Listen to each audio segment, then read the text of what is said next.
On peut avoir la sensation d'être en train de répondre de la façon la plus juste, la plus intègre envers soi-même à le comportement de quelqu'un. Surtout quand il s'agit d'un comportement, d'un scénario, on va dire, qui paraît se répéter peut-être depuis longtemps. On peut avoir l'impression que ce positionnement ferme, un stop ou un non, est le passage qui permet de basculer vers un nouveau horizon. Bien que la réponse en termes d'action, et donc de paroles qu'on dit, de comportements qu'on choisit en réponse à quelque chose ça se passe, c'est loin d'être le passage, on va dire, libérateur de la répétition. On a tous en fait un bagage de blessures et on est tous passés par la répétition des scénarios similaires, change le personnage mais pas vraiment le cœur de la question.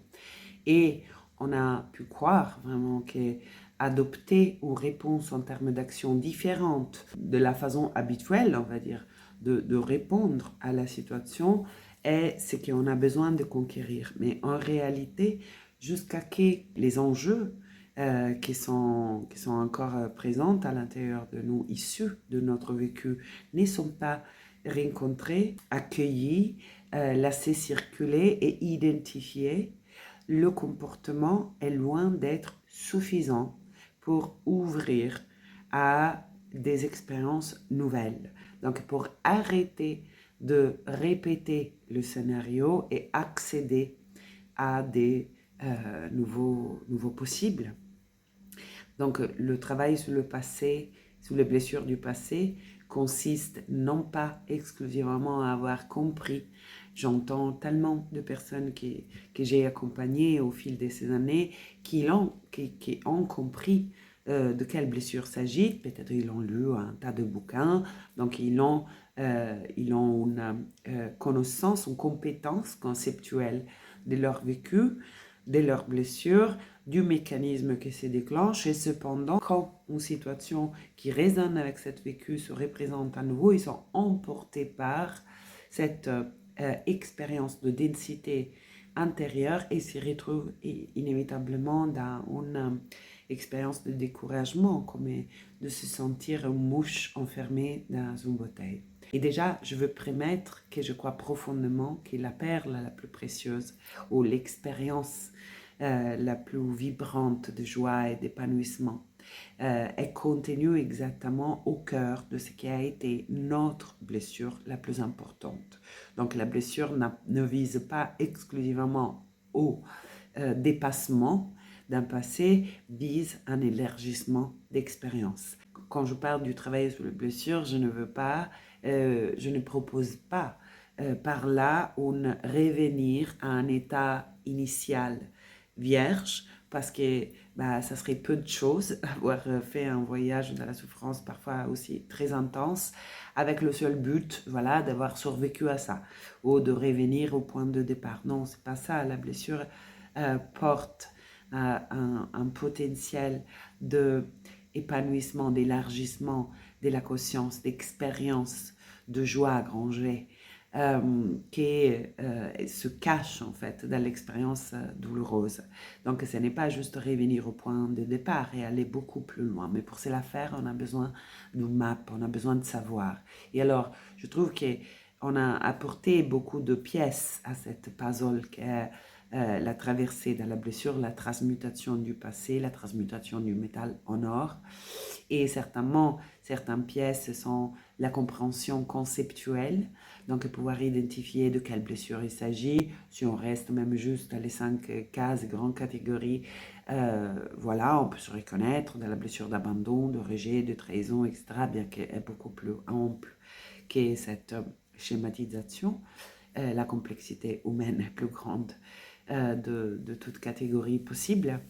Et cependant, le conceptuel n'est pas suffisant. Après, on peut avoir ajouté le travail émotionnel de plus en plus. On va dans l'expérience de la libération émotionnelle, on commence à comprendre que la mémoire émotionnelle est une dimension inscrite, maintenue dans le corps et que même si on veut essayer d'accéder à un nouveau horizon conceptuellement, l'émotion, le stock énergétique qui l'émotion ancienne représente, que la mémoire émotionnelle représente, empêche en fait à cet changement de s'enraciner profondément en nous et de devenir avec le temps une nouvelle habitude. Donc on a dit la compréhension conceptuelle, on a dit le travail émotionnel, l'énergétique et donc le plus subtil, des processus qui basculent plus dans la sphère proprement énergétique et pour ce qui me concerne, la dimension spirituelle est un élément essentiel.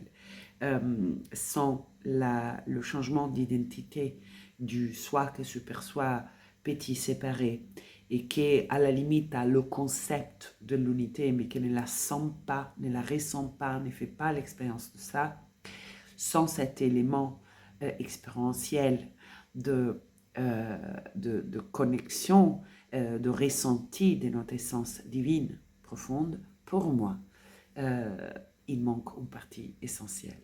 Donc, je propose un parcours en plusieurs étapes. C'est un parcours engageant qui demande donc de vouloir faire un voyage important. Et la première étape de ce voyage, eh bien, la rencontre avec la blessure. Mais comment cette blessure agit aujourd'hui. Pouvoir identifier quand je suis dans la reproduction de mon passé en termes de mes pensées, en termes de mes émotions, en termes d'expériences que je magnétise, en termes de réponses à ces expériences. Et faire le tri entre l'expression de moi aujourd'hui dégagée de cet bagage et l'expression de moi aujourd'hui enlourdie par cet bagage est fondamentale. Si je ne vois pas la différence entre les deux, je me prends pour ma blessure. Clairement, dans ce passage, on a besoin d'aller mettre en lumière qu'est-ce que je porte encore en moi de mon passé, qu'est-ce que c'est cristallisé à l'intérieur de moi en termes de mémoire émotionnelle qui encore existe en moi, et comment je peux la rejoindre, et comment je peux la laisser circuler, comment je peux la alléger.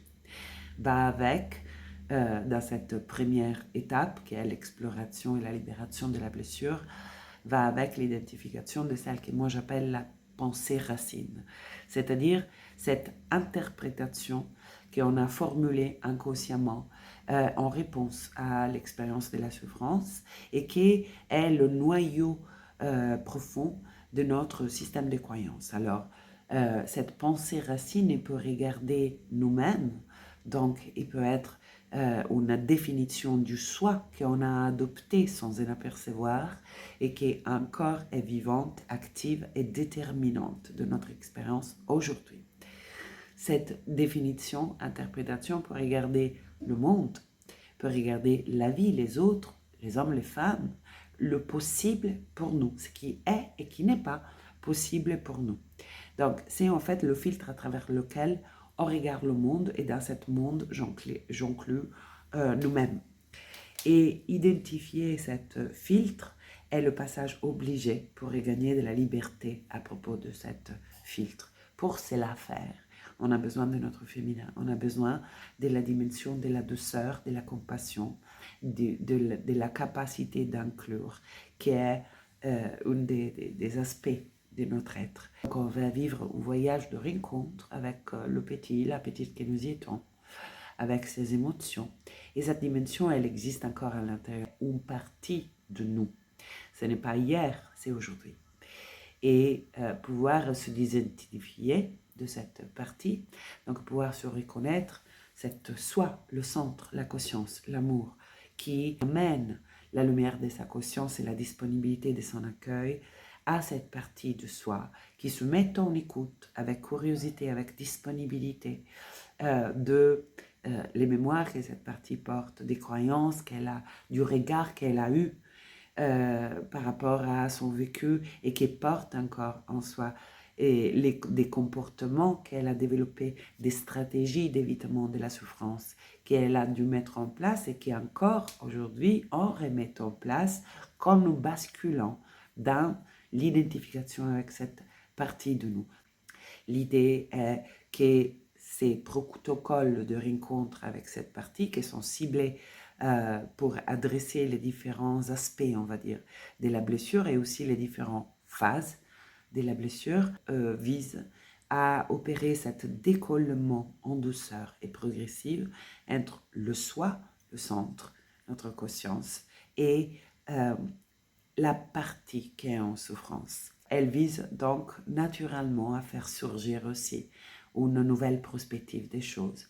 Elle vise à laisser ces émotions tellement enfouies en nous, circuler, être respirées, se transmuter par la permission. Elle vise donc à créer un espace disponible, vide, allégé, pour un nouveau ressenti, pour une nouvelle réponse émotionnelle à ce qui se passe. Et par là, clairement, l'ouverture à des nouvelles expériences. Parce que la charge émotionnelle qu'on porte à l'intérieur de nous et le filtre, donc l'interprétation du monde, qui encore existe dans cette partie de nous, qui est fréquemment sollicitée dans notre quotidiennité, cette émotion et cette filtre définissent notre expérience aujourd'hui, pas juste hier. L'émotion vibre et magnétise, l'interprétation interprète et donc reconfirme une même lecture du monde ou de nous-mêmes et la boucle est bouclée. Donc on va adresser ces différents niveaux, on va dire, jusqu'à qu'il paraît une évidence qu'on a un choix par rapport à quoi ressentir aujourd'hui, qui ne soit pas juste la reproduction d'une nécessité d'évitement de rencontre avec des parties de nous. Et on va aussi avoir accès à un nouveau regard sur le monde, un nouveau aussi signal vibratoire. Et donc, inévitablement, on va magnétiser des expériences différentes, on va interpréter le réel différemment, on va interpréter nous-mêmes d'abord différemment. Donc, c'est un parcours qui couvre cette première étape qui est la transmutation et adressera en synergie le niveau psychologique, émotionnel et spirituel. Les autres étapes du chemin, qui est le chemin du petit soi au soi grand S, les autres étapes sont le changement d'identité et ça sera notre proposition à suivre, la liberté de choisir l'expérience du réel qu'on veut faire. Et finalement, la dernière étape, ça sera adressé à la relation, les relations et particulièrement la relation du couple comme lieu, les relations, ou faire l'expérience de notre nature divine. On commence par la première partie de cet long voyage qui est l'alchimie des blessures. On commence le 14 mai. Et cette première partie du voyage, donc on commence en mai et finira en début de septembre avec une pause en août où on fera seulement une séance. C'est un voyage en ligne et je le reproposerai en présentiel par des immersions. Et ça se passe les mardis soirs de 19h à 21h, 3 mardis sur 4 chaque mois. On commence le 14 mai, on termine le 10 septembre. Il y aura une plateforme en ligne, il y aura un groupe Facebook pour échanger, il y aura moi dans les séances, il y aura des questions-réponses. Donc, je vous attends avec grande joie pour ce voyage qui est l'alchimie de la blessure à l'éclosion. Merci pour votre attention.